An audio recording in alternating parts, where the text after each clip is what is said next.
बिहार विधानसभा चुनाव परिणाम ये संकेत दे रहे हैं कि तेजस्वी का तेज कम हो गया है। मुख्यमंत्री बनने का उनका सपना तो पूरा होता नजर नहीं आ रहा। उनके नेतृत्व में पार्टी और गठबंधन की हालत भी पहले से कमजोर होती दिखाई दे रही है। साफ लग रहा है कि एनडीए ने उनके वोट बैंक में सेंधमारी कर दी। तेजस्वी की इस करारी हार के पीछे आखिर क्या वजह रही, अब इसे समझते हैं। तेजस्वी ने हर परिवार को सरकारी नौकरी देने का वादा किया। उनके इस वादे को लोगों ने व्यवहारिक नहीं माना। इसकी वजह भी थी, ताज़ा अनुमानों के मुताबिक बिहार में 2.5 करोड़ से ज्यादा परिवार है। अभी राज्य में सरकारी नौकरी करने वाले लोगों की संख्या 15 लाख से भी नीचे बताई जाती है।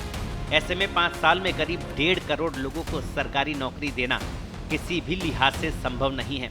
दूसरी बात, लोगों ने यह भी देखा कि तेजस्वी जितने दिन सरकार में रहे उतने दिन में कितने लोगों को सरकारी नौकरी मिली। ऐसे में तेजस्वी का ये वादा उल्टा असर कर गया। इसके अलावा तेजस्वी ने विकासशील इंसान पार्टी के मुखिया मुकेश सहनी को महागठबंधन की सरकार बनने की स्थिति में उप मुख्यमंत्री पद देने का वादा कर दिया। सहनी का राजनीतिक कद देखते हुए ये वादा मतदाताओं के एक वर्ग को पचा नहीं पाया। वहीं मुस्लिम मतदाताओं को भी ये खटका कि राजद को एकमुश्त वोट देने वाले मुसलमानों के लिए तेजस्वी ने ये गारंटी नहीं दी। चुनाव के अंत तक महागठबंधन में गांठ पड़ी रही। ये मतभेद सिर्फ और सिर्फ तेजस्वी को मुख्यमंत्री पद का चेहरा घोषित करने की जिद को लेकर था। राजद और कांग्रेस बिना सीट समझौते के उम्मीदवार उतारने लगे। अंत समय में कांग्रेस की पहल पर समझौता हुआ। तेजस्वी को सीएम फेस घोषित किया गया, लेकिन तब तक बहुत देर हो चुकी थी। बिगड़ चुके चुनावी समीकरण और जमीनी माहौल को पक्ष में करना गठबंधन के लिए आसान नहीं रह गया था। इसके अलावा सबसे अहम, तेजस्वी को परिवार में ही चुनौती मिली। बड़े भाई तेज प्रताप यादव से वो अलग पार्टी बनाकर मैदान में उतरे और भाई से खुली अदावत की। उन्होंने ऑन रिकॉर्ड कहा, तेजस्वी महुआ चले गए तो मुझे भी राघोपुर जाना ही था।